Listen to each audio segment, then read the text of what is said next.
You guys ready? I think so. Let me burp, because I feel that coming. All right. Get it out there.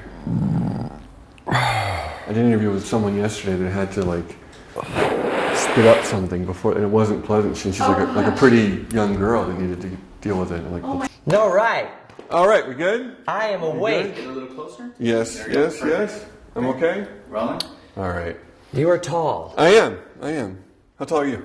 Not as tall as you. I'm 5 chin, your chin. All right. But you're fit. You're always doing cool surfing and yoga and all your cool stuff, right? I try, man. Yeah, I try. You know, as a songwriter, I tend to just sit around a lot in vans or on buses or backstages. So it's good to get out of your head and into your body. And I found that going out surfing is a good way to do that. And I've been riding a bicycle more. Yeah. So I'm actually getting to the beach less. I mean, I'm just spending more time in the bike lane these days. Right. But you're going to be on tour, I know, later this year. So when you're on Yeah. tour and you're in some small town somewhere, a big city that you haven't been, what are you doing for exercise or to keep fit? That's when we bring the yoga in. Yeah. Because on tour, I mean, you don't need anything. You don't need weights. You just use your own body weight. And what we like to do is actually get into the venue right before the doors open. Yeah. And we do yoga right there in the middle of the room. We turn the yoga music on the big PA. And that's my little secret. When the audience comes flooding in, they have no idea they're actually standing over my sweaty little sacred space where I just did yoga before the show. That's cool. And you say we, is that you and your whole crew or a select group? Or? Yeah, we invite anyone from the band or crew to join in, and it's actually one of the gals on the crew that leads it, which is really good. Very cool, Yeah. very cool. So my first introduction to you really was, I had you on 10 years ago on Extra on the set with your first record. Cool. And everyone was, knew what you were about. And you kind of came out with just great music right from the start. And Thanks. People were digging you. It's been about 10 years now since Yeah. all this started for you.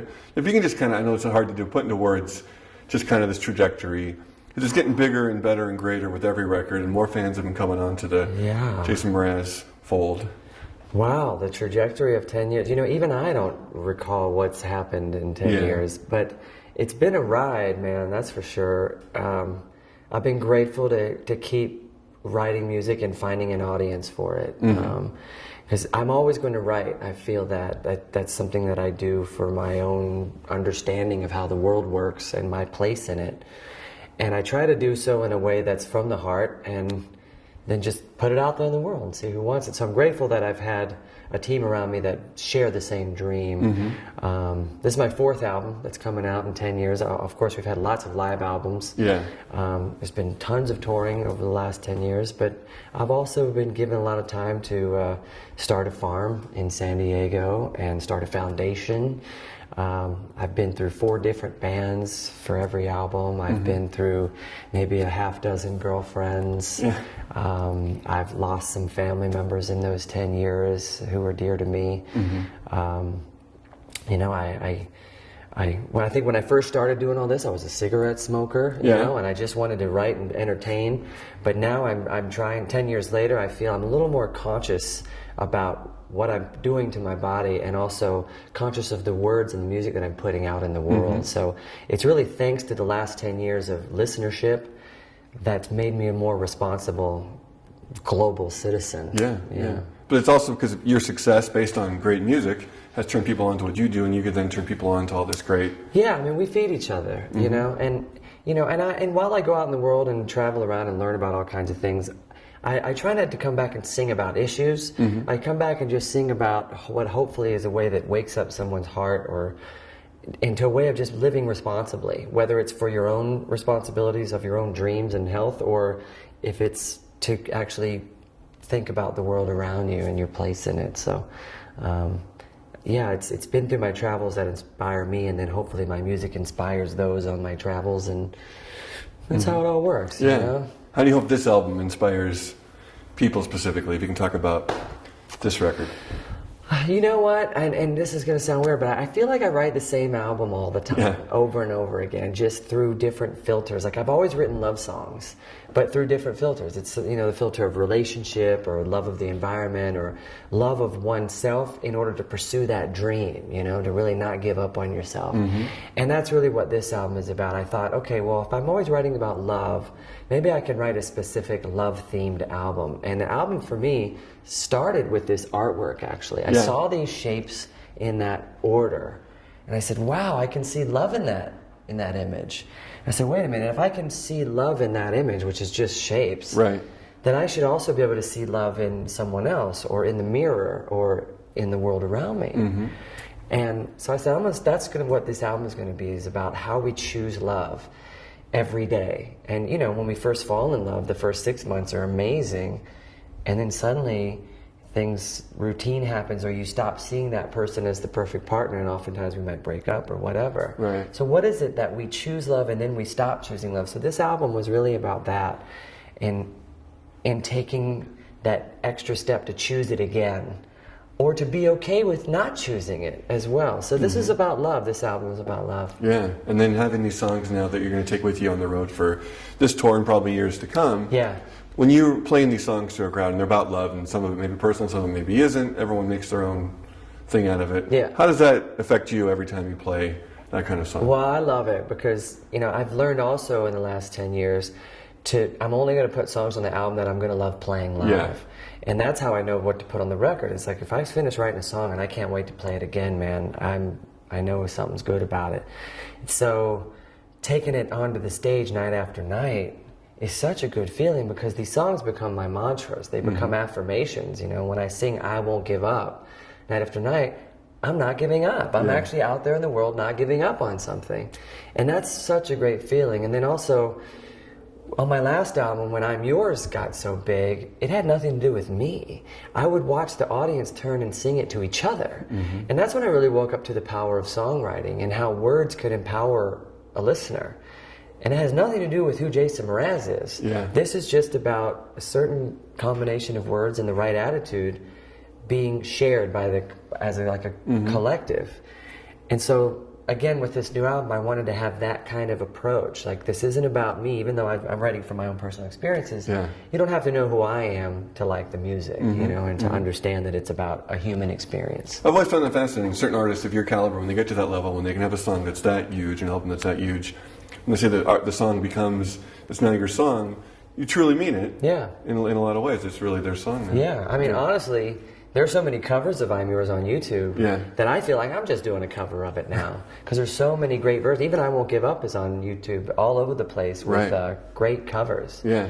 So I can only do my best to honor the song daily as I play it. Because really, once it's written, it just kind of exists out there in the world for anyone to hear and play at their wedding or whatever. Sure. Yeah. How great is it that now, after... Sorry guys, can you guys... We're walking away from you. To already have the success with that single, after all the success from the last record, now to know that you've done it again, people are responding right away. Was there ever that concern after such a huge record, what the next one would be like, and the fans are still going to be there? Yeah, I mean, I wasn't, say, concerned, but I was curious. I was like, well, what's going to happen next? You know, like, I'm Yours was awesome, and it still is. But I knew I couldn't force it, and I knew I couldn't really go looking for it either. You know, because I don't judge the success of I'm Yours based on like commercial success or monetary success. I judge it on how it affected people and how it affects the world and how people sing it to each other. So that's what I was looking for with this new album. I said, you know, I'm not really seeking commercial success. I've had plenty of that. Now I just want to make sure that what I offer is true, that it's really from my heart so that I enjoy it and that I grow from the experience. Because if that happens, then I feel I won't be alone. I know someone else out there is going to have to deal with their own broken heart and grow as well. So. And people respond so emotionally to your music. What's that like for you as an artist to look out and see people sing each other, and probably the responses you get online, and the things you hear about after the shows and the letters, all that kind of stuff? What does that mean to you? It's the best, man. It's the best feeling. It feels like I'm of service rather than, you know, just a hoarder, you know, trying to, I don't know. Because what can you do with a spotlight and what can you do making money? I mean, only so much. But if you know that you can actually be of service to someone else, like you're actually helping someone else by practicing your art form, that's tremendous. It's such a great feeling. We're going to probably hear this right after the tour announcement. So if you can talk about, I don't know how much you can talk about now, but in terms of the tour and what you can tell us. Okay. Well, this tour it features an entirely new band. So anyone that's ever seen me in the past is going to be seeing all new musicians. And we sound fantastic. I bet. By the way. All through, I'm excited. All through June, we're going to be all around Asia, many markets in Asia, which I just love going over there. It's a completely different world, and they so appreciate when you make the journey to come over there with your music. And in a lot of developing countries, you know, music and family is really what creates that richness of life. And so I love being able to take music over there and just create these massive sing-alongs.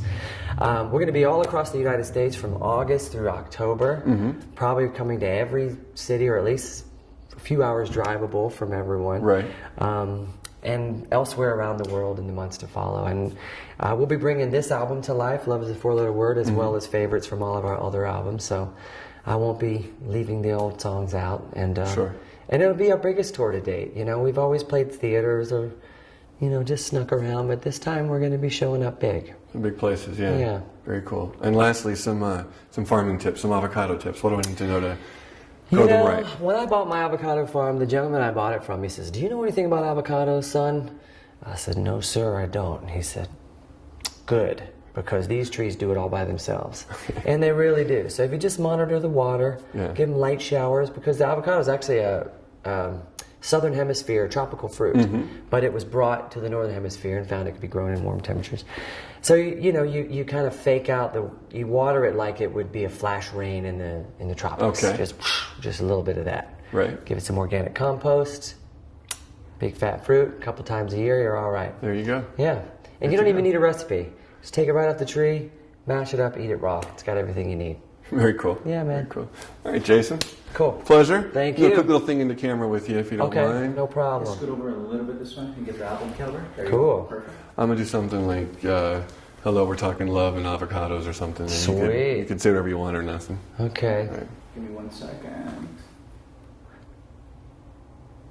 Okay. All right. Yeah, that's right. I'm here with Jason Mraz, and we're talking love and avocados. Heart-shaped avocados. Beautiful. Perfect. All right. Yeah.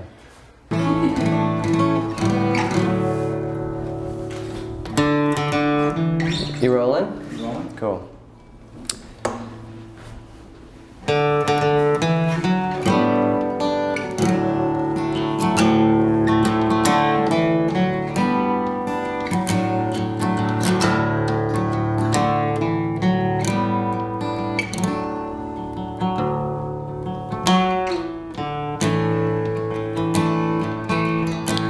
When I look into your eyes, it's like watching the night sky or a beautiful sunrise.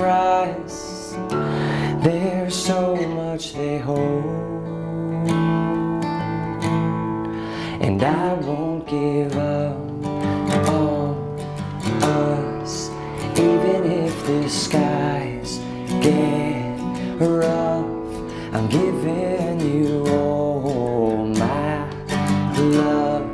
I'm still looking up,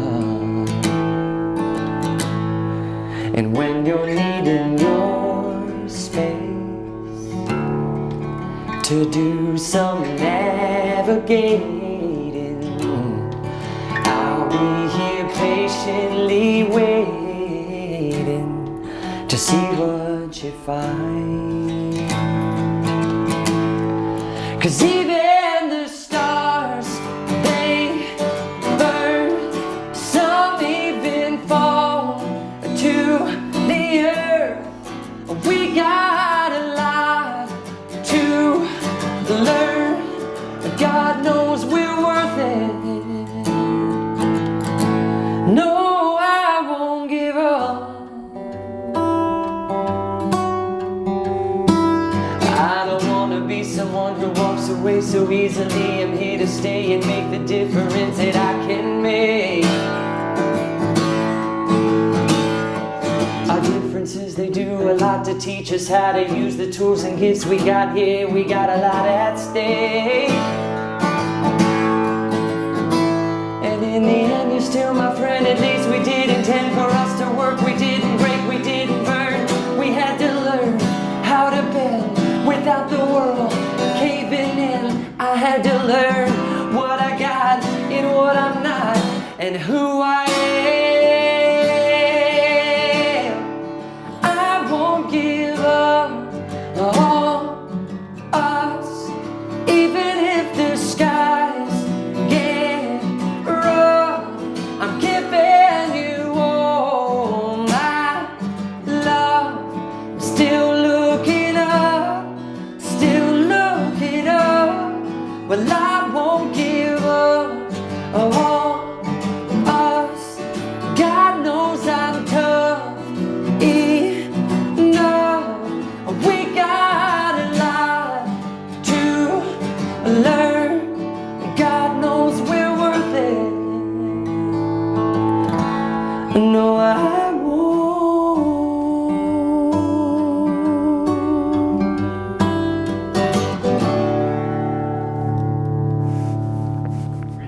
Something like that. So great. Thank you. That was really cool. Thank you.